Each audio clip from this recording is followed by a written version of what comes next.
Hi there, strikers. There's something uniquely disturbing about people vanishing into thin air. Read about these incredibly strange, unsolved cases. Although these disappearances span centuries, locations, age ranges, and circumstances, there's one common thread shared between them: a lack of closure. There are theories, speculations, and investigations, but never a decisive answer.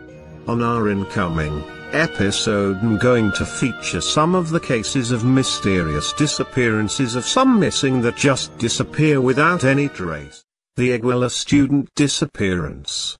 On September 26, 2014, 43 male students from the Ayotzinapa Rural Teachers College were forcibly abducted and then disappeared in Iguala, Guerrero, Mexico. They were allegedly taken into custody by local police officers from Iguala and Iguala in collusion with organized crime. The mass kidnapping has caused continued international protests and social unrest, leading to the resignation of Guerrero Governor Angel Aguirre Rivero in the face of statewide protests on October 23, 2014.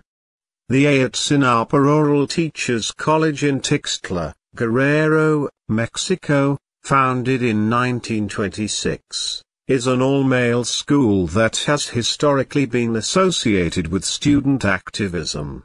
Guerrero teachers, including the students from Ayotzinapa, are known for their militant and radical protests that often involve hijacking buses and delivery trucks. The appropriation of the vehicles was, according to the students, routine and temporary. Most of the buses are usually returned after the protests conclude. This tactic has largely been tolerated by law enforcement, even though it is inconvenient for other users of public transport. Although federal agents tend not to actively confront students when they borrow buses, the practice puts students and teachers at odds with local officials. Other protest tactics used by the students include throwing rocks at police officers, blocking roads, and stealing property. Students claim those tactics are the only way to get attention and earn funds from the government. Local authorities in Guerrero tend to be wary of student protests because of suspected ties with leftist guerrillas or rival political groups. In 1995, the Guerrero State Police killed 17 farmers and injured 21 others when they were carrying out a protest. The massacre led to the creation of the Popular Revolutionary Army, Spanish, Ejército Popular Revolucionario, which is believed by some state officials to retain some political influence in Guerrero. Students claim to have no ties with such groups, and that the only thing they have in common with them is socialist ideology. In addition, in places like Guerrero, where the bus companies are assumed to pay protection money, the student campaigns are seen as threatening to organized crime. In December 2011, 2 students from the Raul Isidro Burgos Rural Teachers College of Ayotzinapa were gunned down and killed by the Guerrero State Police during a rally on the Cuernavaca to Acapulco Federal Highway. In February 2013, President Enrique Pena Nieto published an education reform bill in the official journal of the Federation in agreement with the pact signed by the 3 main political parties: Institutional Revolutionary Party, PRI, National Action Party, PAN, and Party of their Democratic Revolution, PRD, named Pact for Mexico. This bill aims to make public education more effective, with higher standards, higher achievement, and higher focus on the needs of students, as well as introducing a competitive process for the hiring, promotion, recognition, and tenure of teachers, principals, and administrators and declared that all previous appointments that did not conform to the procedures were null. Some teachers opposed these reforms because they refused to be tested and graded on their students' performance with universally standard exams that do not take in account the socio-economic differences between urban and under-equipped rural schools, that has an effect on the students' performance. In May 2013, teachers belonging to the Coordinadora Nacional de Trabajadores de l'Educación, CNTE, union started rallies and strikes across Mexico, staying in the Zócalo of Mexico City in a sit-in protest against the reform and the Bill of Secondary Laws.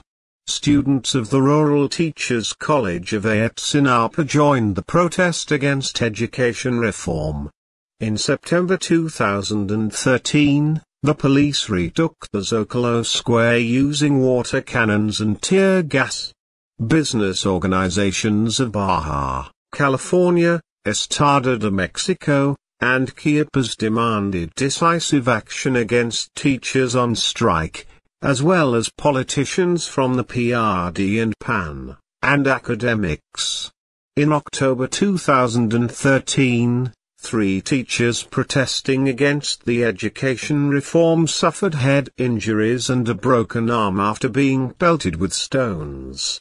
The attack was blamed on the inhabitants of the Tepito neighborhood, although teachers blamed their federal government. In January 2014, the governor of the state of Mexico, Uriel of La Vilgas, sent a bill to the local Congress proposing to sanction those teachers who were actively protesting and not attending their jobs with fines and jail time. In August 2014, journalist Carlos Loret de Mola claimed to have heard a person in a meeting with President Peña Nieto saying, "We're going to beat the hell out of those CNTE guys." On September 26, 2014, at approximately 6 p.m. CST, more than 100 students from the Ayotzinapa Rural Teachers College in Tixtla, Guerrero, traveled to Iguala, Guerrero, to commandeer buses for an upcoming march in Mexico City. The students had previously attempted to make their way to Chilpancingo, but state and federal authorities blocked the routes that led to the capital. In Iguala, their plan was to interrupt the annual DIF conference of Maria de Los Angeles Pineda, local president of the organization and the wife of the Iguala mayor. The purpose of the conference and after-party was to celebrate her public works, and to promote her campaign as the next mayor of Iguala. The student teachers also had plans to solicit transportation costs to Mexico City for the anniversary march of the 1968 student massacre in Tlatelolco. However, on their way there, the students were intercepted by the Iguala Municipal Police Force at around 9:30 p.m., reportedly on orders of the mayor. The details of what followed during the students' clash with the police vary. According to police reports, the police chased the students because they had hijacked 3 buses and attempted to drive them off to carry out the protests and then return to their college. Members of the student union, however, stated that they had been protesting and were hitchhiking when they clashed with the police. As the buses sped away and the chase ensued, the police opened fire on the vehicles. 2 students were killed in one of the buses, while some fled into their surrounding hills. Roughly 3 hours later, escaped students returned to the scene to speak with reporters. In a related incident, unidentified gunmen fired at a bus carrying players from a local soccer team, which they may have mistaken for one of the buses that picked up the student protesters.